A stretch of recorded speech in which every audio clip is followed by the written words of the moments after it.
Pakistani embassy के द्वारा किए गए एक ट्वीट ने पाकिस्तानी प्रधानमंत्री की फजीहत करा दी। नासा अंतरिक्ष में स्पेस स्टेशन बनाने की तैयारी में है। अमेरिका के व्हाइट हाउस की ओर से रूस को चेतावनी दी गई है।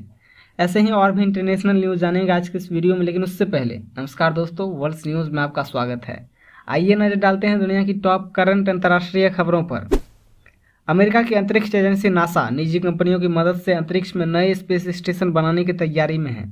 इसके लिए नासा ने 3 कंपनियां जेफ बेजोस की ब्लू ओरिजिन, नॉर्थरॉप ग्रामीण कॉर्प और नैनोरॉक्स को जिम्मेदारी दी है। स्पेस स्टेशन बनाने के लिए नासा ब्लू ओरिजिन को $13 करोड़ यानी करीब 977 करोड़ रुपये, नैनोरॉक्स को $16 करोड़ यानी 1200 करोड़ रुपये और नॉर्थरॉप ग्रामीण कॉर्प को $12.56 करोड़ यानी करीब 944 करोड़ रुपये दिए जाएंगे।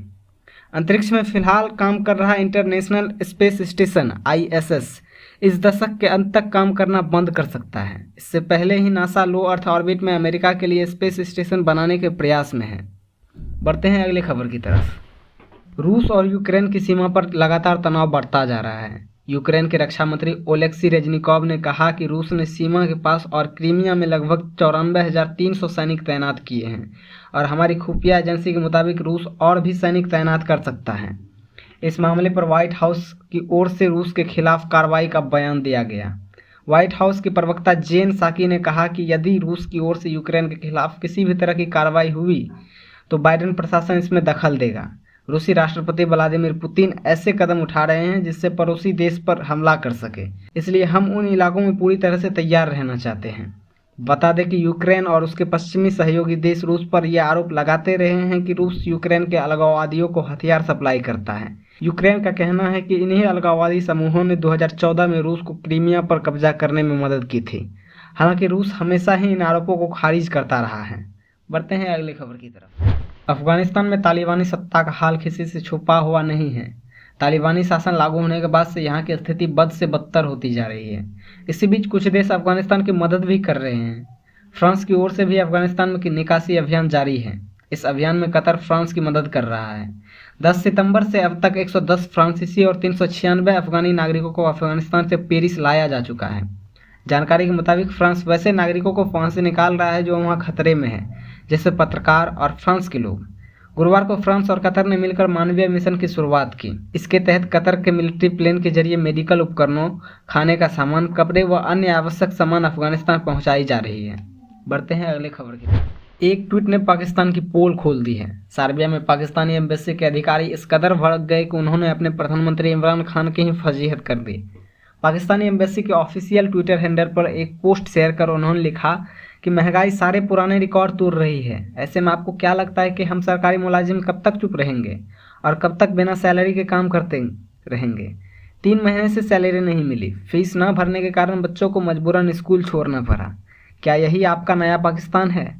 ऐसे ट्वीट के लिए माफ़ी, लेकिन हमारे पास और कोई चारा नहीं है। इस ट्वीट के साथ ही इमरान के नारे "आपने घबराना नहीं है" का मीम भी शेयर किया गया। हालांकि इस ट्वीट के कुछ देर बाद ही इसे डिलीट कर दिया गया और सफाई भी दी गई, जिसमें लिखा गया कि फिलहाल हमारे पास कोई दूसरा चारा नहीं था। पाकिस्तानी एम्बेसी के ट्विटर, फेसबुक और इंस्टाग्राम हैक हो चुके हैं। ये ट्वीट उन्हीं अकाउंट्स की तरफ से पोस्ट किए गए हैं।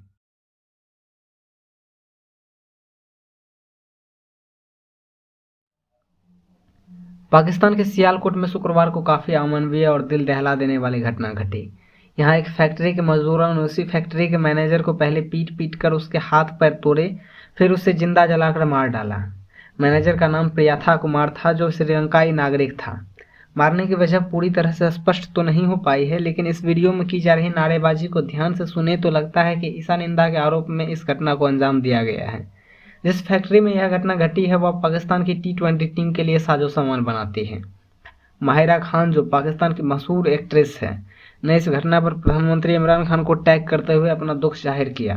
उस प्रांत के मुख्यमंत्री उस्मान बुजदार ने कहा, यह दिल दहला देने वाली घटना है। मैंने इसकी रिपोर्ट तलब की है। मामले की हाई लेवल जांच कराई जाएगी। जो लोग भी इसके लिए जिम्मेदार हैं उन्हें बख्शा नहीं जाएगा। कोविड-19 पैंडेमिक के बाद दुनिया पर जैविक आतंकवाद का खतरा मंडरा रहा है।